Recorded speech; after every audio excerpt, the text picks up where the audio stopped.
Hello and welcome back to Tinker Talks Guns. So, in a previous video I said that I had never actually owned a lever gun that I could recall. Well, I recalled, I actually did about 15 or 20 years ago. I had a Rossi 44 Magnum, and I wasn't reloading at that time and couldn't afford to shoot it. And I never shot it very well, which is entirely on me, I'm sure. So I parted with it when times got tight. So this is actually my second lever gun, and this is the Winchester model 1894 Eastern Carbine, chambered in .32 Winchester Special. Now, what makes it an Eastern Carbine? Well, the short magazine tube, short barrel, the carbine, and the straight stock, that's pretty much it. Now, this one, as I've mentioned, has been refinished. It was made in the first half of 1907. They did not do a grand good job of refinishing it. A lot of the lines are washed out, a lot of dimpling around the screws. But overall, the bluing job is beautifully done. And I can live with that, especially since that's what allowed me to afford it. Getting a lever gun, any lever gun, other than a .22 for $400, you're doing all right. Now, the cartridge, 32 Winchester Special, is very similar to .30-30. In fact, the arguments of the various merits of the two cartridges are practically legendary. And this shoots a 165 grain bullet in the form of the Lever Evolution cartridge at 2,400 feet per second and about 2,100 foot-pounds of energy, which is quite adequate for most North American game. And this Lever Evolution has a polymer tip with a full metal jacket hollow point, and they are said to have revolutionized lever gun shooting. I don't know. There is a consistent lore that .32 Winchester Special was introduced, and it was introduced in the early 1900s, well after .30-30, that it was introduced so that people with .30-40 Winchesters could use their same reloading components for them. I'm a little doubtful about that, frankly, because in their 1916 catalog, guns like this in .32 Winchester Special cost literally twice as much as guns chambered in .30-40. Although Winchester did publish black powder loads for these guns, for this cartridge. And this cartridge is a unicorn in a sense, because it's a .32 caliber that is actually .32 caliber. Most .32 calibers are .312 or even .308. This one's .322, so kudos to Winchester for actually assigning the actual caliber to a cartridge. It's kind of a rarity. So this gun is nice. It's light, it's handy, and despite the bad refinishing job, it's in really good condition overall, and I was very pleased to get it. And today I took it to the range for the first time and fired it at 50 yards because I am unfamiliar with the gun and just thought I'd start off easy. And it was accurate enough in my hands. Not, not one MOA at 100 yards accurate, but I was able to shoot a 2-inch group at the end of it at 50 yards, casually at a casual rest. And I'm happy with that. That will improve with practice. So let's have a look at that footage.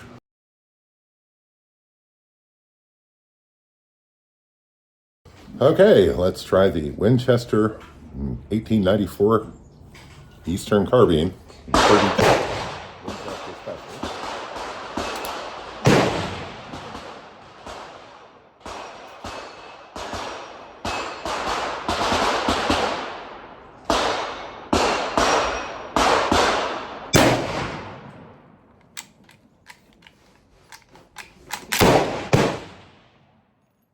in the car. Perfect.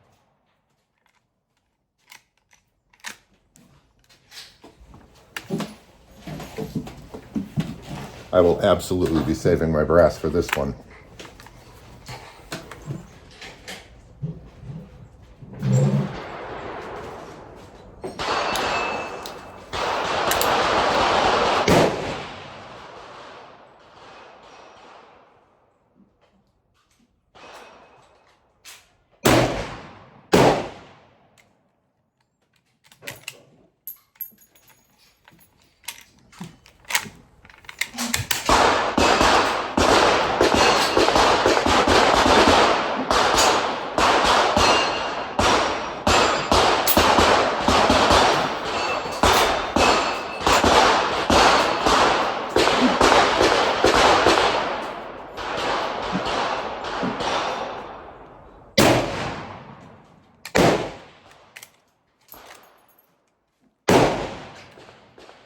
Well, let's go to the scope and see if I can shoot. Okay, shooting pretty low, but I'm not used to the Buckhorn rear sight, so that might have something to do with it. Also not what you would call a tight group, but my expectations are limited for the first time out with a new rifle. Let's see if we can't do a little better.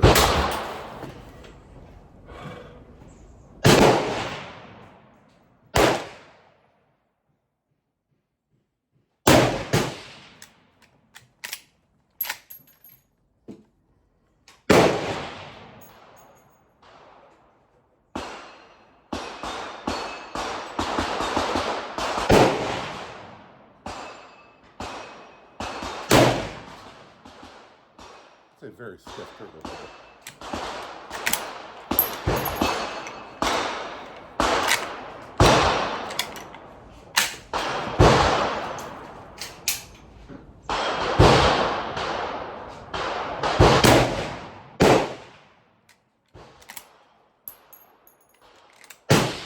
Select my brass and see how that went.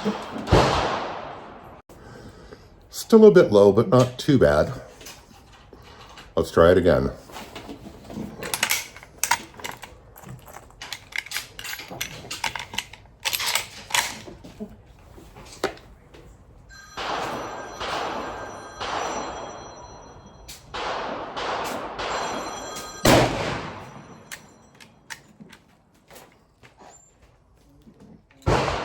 Oh, that's interesting. Apparently the barrel band was not well secured because this sucker has started disassembling itself. Given the indifferent quality of the refinishing job, that shouldn't be too surprising. Let me attend to that.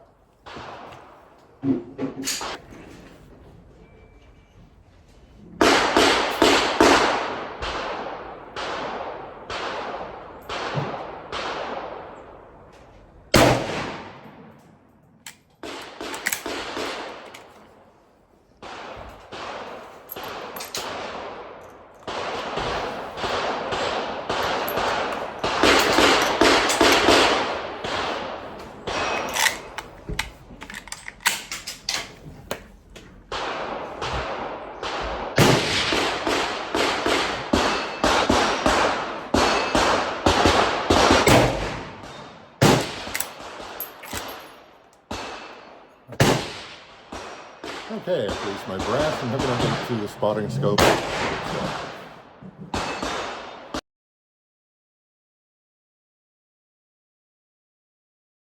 So, better that time, maybe 6 inches low, but about a 2.5 inch group. It's all right for a first time out.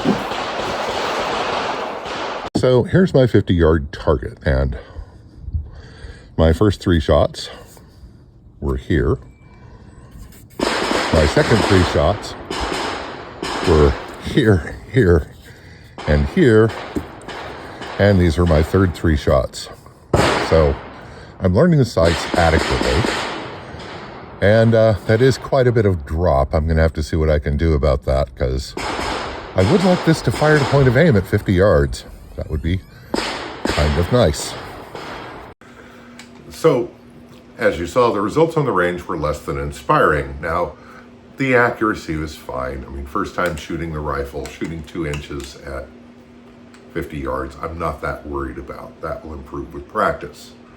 But I did discover a number of things that were less happy, like the fact that it shoots low, and the aftermarket Marbles rear sight seems to be missing the slider that allows you to adjust for elevation, so the gun was shooting significantly low at 50 yards. More worrying were 2 flaws that appeared. First of all, the gun did not cycle well when loading rounds and firing, and that could be a sign of something slightly ugly in the action, or it could be just that brand of ammunition it doesn't favor. But that was Lever Evolution 165 grain. It should work just fine. Also, the screw that holds this band in place seems to be stripped because it cannot be properly tightened down, and that allowed the forearm and magazine tube to walk forward. I'm not sure that the magazine tube is supposed to be retained by the barrel band. So I'm going to have to dig into this and do a bit of looking. Now, this was an inexpensive gun because it has been completely and seriously refinished to the point that they badly over-polished it, leaving polished dimples from the buffer around all the holes and blurred a lot of the edges that are supposed to be more sharp. And of course, the aftermarket Marbles rear sight was fitted and appears to be incomplete. And that's not a happy thing. But on the other hand, I got this gun relatively cheap, and you buy cheap, you can't really complain if you get cheap. The important thing was that it was affordable. And that really, I wouldn't have this at all if it was perfect. So, I'm not unhappy, but there are definitely things to look into. Oh darn, I get to tinker with the gun, so to speak. Now, I did have an operator headspace and timing moment at the range that may have affected my accuracy. What I had not realized is that on the 1894, there is this little button behind the trigger. And this is in fact a safety, because if that button is not depressed, it's very, very, very hard to pull the trigger. And I was wondering what the hell was going on, and I noticed this later. The trigger pull, when you are depressing the lever fully to deactivate that safety, it's heavy, but it's crisp, it's not bad. But I was struggling with it at the range because I was gripping the rifle loosely.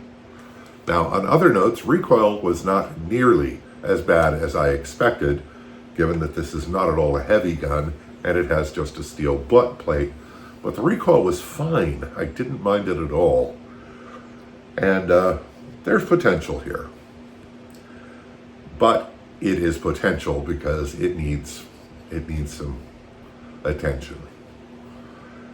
And I am not against that in principle. Various other things noted is that the writing on the barrel is polished to near illegibility in the refinish. The Winchester marking here in the model 1894 is much more legible, but it has still been pretty smeared by the polishing job. Again, I'm not unhappy. My expectations were maybe a little out of line because it's so superficially pretty with the lovely bluing job. But you buy a lever action these days for $400 around here. Smart money is it's going to need something. And it does. And I'll deal with that, and it'll be fine. That said, I do like it. I like it enough that I feel it's worth every bit of putting the effort into it. And I suspect the issues are relatively minor.